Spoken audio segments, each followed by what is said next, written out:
తమిళనాడు, పశ్చిమ బెంగాల్ అసెంబ్లీ ఎన్నికలకు గురువారం పోలింగ్ జరిగింది. ఒకే విడతలో తమిళనాడులోని మొత్తం 234 అసెంబ్లీ స్థానాలకు, అదేవిధంగా 294 స్థానాలున్న బెంగాల్లో 2 దశల్లో ఎన్నికలు జరుగుతున్న విషయం మనకు తెలుసు.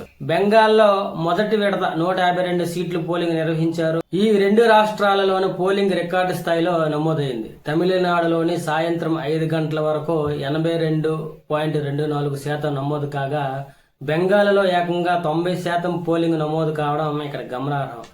కిందటిసారి తమిళనాడులో 76%, బెంగాల్లో 85% మంది తమ ఓటు హక్కును వినియోగించుకున్నారు. 2021 ఎన్నికల్లో బెంగాల్లో 8 విడతల్లో పోలింగ్ జరిగిన సంగతి కూడా మనకు తెలుసు. అయితే ఉదయం 7 గంటల నుండి పోలింగ్ కేంద్రాలకు జనం పోటెత్తారు.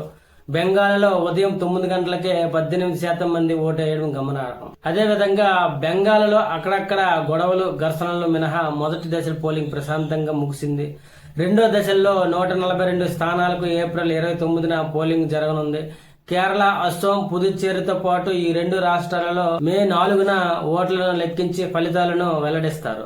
ఇదిలా ఉండగా గురువారం ఉదయం బెంగాల్లో పోలింగ్ ప్రారంభమైన తర్వాత ముర్షిదాబాద్ జిల్లాలో నౌదాలో జరిగిన పేలుడులో పలువురు గాయపడ్డారు. అక్కడ టీఎంసీ, యూఏఏ కార్యకర్తల మధ్య వాగ్వాదం చోటు చేసుకోవడం, కొన్ని ప్రాంతాలలో ఘర్షణలు, హింసలు జరిగినట్లు కూడా వార్తలు వచ్చాయి. అదేవిధంగా వరుసగా 4వ సారి గెలిచి హ్యాట్రిక్ సాధించాలని సీఎం మమతా బెనర్జీ నాయకత్వంలో టీఎంసీ తొలిసారి బెంగాల్లో కాషాయం జెండా ఎగరవేయాలని బీజేపీ విశ్వ ప్రయత్నాలు చేస్తున్నాయి. ఇక బెంగాల్లో ఈసీ చేపట్టిన ఓటర్ల జాబితా ప్రత్యేక సమగ్ర సవరణ అంశం ఈ ఎన్నికలలో కీలకంగా మారింది. ఎస్ఐఆర్ ప్రక్రియతో మొత్తం 90 లక్షల ఓట్లను తొలగించారు. అదేవిధంగా ఎస్ఐఆర్ విషయంలో బెంగాల్ సీఎం మమతా బెనర్జీ ఈసీతో యుద్ధం చేస్తున్నారు. ఇక బీజేపీ సైతం గెలుపుపై భారీగా ఆశలు పెట్టుకుంది.